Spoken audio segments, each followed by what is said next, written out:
The Lord be with you. A reading from the Holy Gospel according to Mark. Glory to you, O Lord.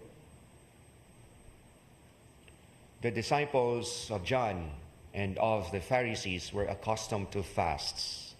People came to Jesus and objected, "Why do the disciples of John and the disciples of the Pharisees fasts, but your disciples do not fast?"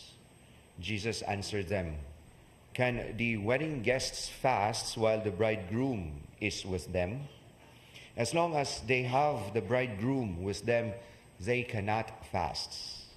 But the days will come when the bridegroom is taken away from them, and then they will fast on that day.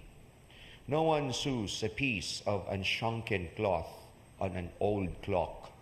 If he does, its fullness pulls away the new from the old, and the tear gets worse.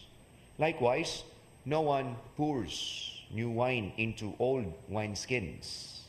Otherwise, the wine will burst the skins, and both the wine and the skins are ruined.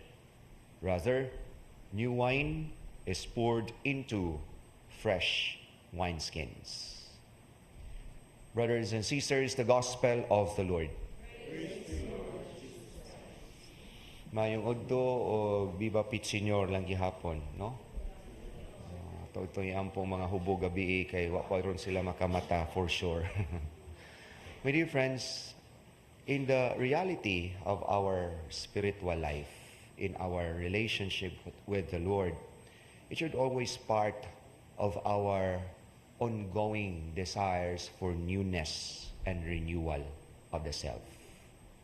This is very important because if we are not going to undergo renewal, assessment, and wanting for the newness of life, then we will never grow.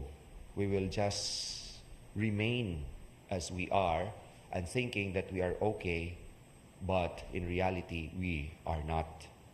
Even in the biblical world, there is always the progression from the old to the new. Even the Old Testament is being fulfilled by the new, in which the old covenant has been replaced by the new covenant of Jesus. The old form of sacrifices to please God have been changed into the new sacrifice of our Lord.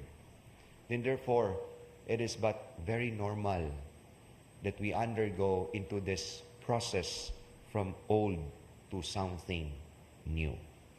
In our gospel today, we are also reminded of this, that we should not remain who we are. We continue to progress in order for us to mature in our spiritual life.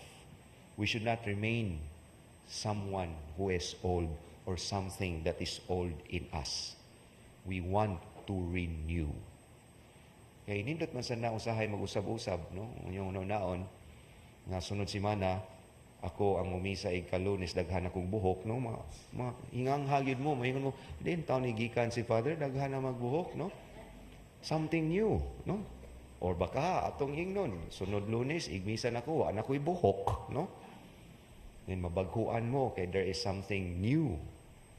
And the Lord wants us also to undergo this kind of newness, where He uses very beautiful figures in our gospel of today of cloth and wineskins. Nga kining mga butanga, dili ni siya kinahanglan nga karaan, kundi kinahanglan nga bag-o. Sama nga ang wine, ang bag-o nga bino, kinahanglan og bag-ong sudlanan nga panit, kay kung dili bag-o, mubuto. Kay dili na elastic ang karaan nga panit.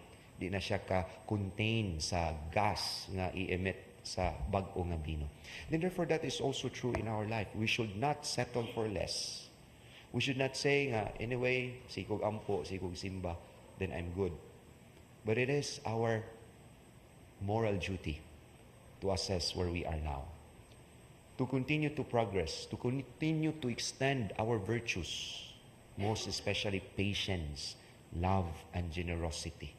Atong ingnon tong kaugalingon nga kuwang pagyutag kahingpitan so that we are committed for renewal, for progress.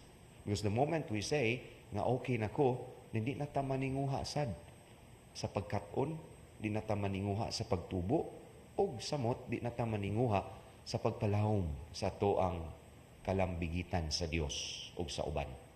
Then therefore, we continue to search, we continue to commit ourselves for newness, to be new wineskins, because the Lord will always and will remain be a new wine that is poured in us, and we must be new wineskins in order to be a worthy heart, mind, body, and soul to receive Jesus as a new wine in our lives. Amen.